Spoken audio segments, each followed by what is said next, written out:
അസ്സലാമു അലൈക്കും വറഹ്മത്തുള്ളാഹി വബറകാത്തു.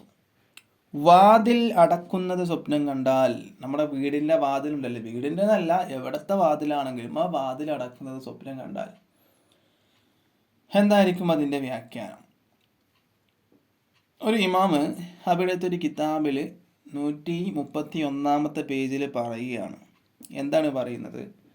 ഒരാൾ വീടിൻ്റെ വാതിൽ കേട്ടോ, ഇവിടെ പറയുന്നത് വീടിൻ്റെ വാതിലാണ്. വീടിൻ്റെ വാതിൽ സ്വപ്നം കണ്ടാൽ, അത് വീടിൻ്റെ വാതിലാകുമ്പോൾ അല്ലെങ്കിൽ മറ്റുള്ള എവിടെയെങ്കിലും വാതിലാകുമ്പോൾ, വാതിൽ അടക്കുമ്പോൾ, വെറും വാതിൽ മാത്രം കണ്ടാൽ അതിനനുസരിച്ച് വ്യാഖ്യാനങ്ങൾ അങ്ങനെ മാറിക്കൊണ്ടേയിരിക്കും. സ്വപ്ന വ്യാഖ്യാനം എന്ന് പറഞ്ഞാൽ അങ്ങനെയാണല്ലോ. രൂപങ്ങളും ഭാവങ്ങളും സാഹചര്യങ്ങളും സ്ഥലങ്ങളൊക്കെ മാറുമ്പോൾ അതിൻ്റെ വ്യാഖ്യാനങ്ങൾ അങ്ങനെ മാറിക്കൊണ്ടിരിക്കും. അപ്പോൾ ഇവിടെ പറയുന്നത്, ഒരാൾ വീടിൻ്റെ വാതിൽ സ്വപ്നം കണ്ടാൽ, വാതിൽ അടക്കുന്നതല്ല, വാതിൽ മാത്രം സ്വപ്നം കണ്ടാൽ അതിൻ്റെ വ്യാഖ്യാനം ഒരു പെണ്ണ് എന്നാണ്. ഒരു പെണ്ണ്, അത്ര മാത്രത്തിന് വ്യാഖ്യാനമുള്ളൂ, ഒരു പെണ്ണ്. ഇനി വാതിൽ അടക്കപ്പെടുന്നതായിട്ടാണ് സ്വപ്നം കണ്ടത് എങ്കിലോ, വാതിൽ അല്ല സ്വപ്നം കണ്ടത്, വാതിൽ അടക്കുന്നതാണോ അവൻ എന്താക്കിയത്, സ്വപ്നം കണ്ടത്. അങ്ങനെയാണെങ്കിൽ അതിൻ്റെ വ്യാഖ്യാനം അവൻ്റെ കല്യാണം നടക്കും, വിവാഹം നടക്കും, പെണ്ണ് കിട്ടും എന്നൊക്കെയാണ്. അപ്പോൾ വാതിൽ മാത്രം സ്വപ്നം കണ്ട ആ പെണ്ണ് എന്ന് മാത്രമേ ഉള്ളൂ. വാതിൽ അടക്കുന്നത് സ്വപ്നം കണ്ടാൽ അവൻ്റെ കല്യാണം നടക്കും, അവനിക്ക് പെണ്ണ് കിട്ടും, പെണ്ണ് കെട്ടലെന്താകും, നടക്കും എന്നൊക്കെയാണ് വ്യാഖ്യാനത്തിലൂടെ നമുക്ക് മനസ്സിലാക്കി തരുന്നത്. ഒരുപാട് യുവാക്കളുണ്ട് അല്ലേ പെണ്ണ് കെട്ടാതെ നടക്കുന്ന ആളുകൾ. അതെന്ത് കാരണത്താലാണ് എന്നറിയില്ല. പക്ഷെ പെണ്ണ് കിട്ടാത്ത ഒരുപാട് ആളുകളുണ്ട്.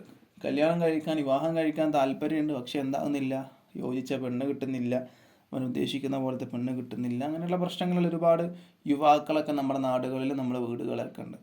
അങ്ങനെയുള്ള യുവാക്കൾക്ക് അല്ലാഹു സുബ്ഹാനഹു തആല എന്തായി കൊടുക്കട്ടെ, നല്ല ഭാര്യയെ അല്ലാഹു സുബ്ഹാനഹു തആല കൊടുക്കട്ടെ.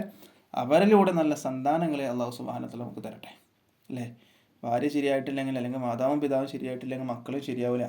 ഇപ്പം നമ്മുടെ രക്ഷിതാക്കളൊക്കെ കാണുന്നത്, അധിക രക്ഷിതാക്കളിലും മക്കളെ നോക്കാതെ, മക്കളെ ശ്രദ്ധിക്കാതെ അവരെ വഴിക്ക് വിട്ട് ഫോണ് കൊടുത്ത് അവരങ്ങനെ ശീലിപ്പിച്ച് മക്കളെ എന്തായിക്കോട്ടെ, മക്കളെങ്ങനെയും ജീവിച്ചോട്ടെ എന്നുള്ള രീതിയിൽ പോകുന്ന രക്ഷിതാക്കളാണ് ഇപ്പോഴൊക്കെ കണ്ടുവരുന്നത്. അങ്ങനെയുള്ള രക്ഷിതാക്കളിൽ നിന്നൊക്കെ മക്കൾ അല്ലാഹു സുബ്ഹാനഹു തആല രക്ഷിക്കട്ടെ എന്ന് തന്നെ പ്രാർത്ഥിക്കാം.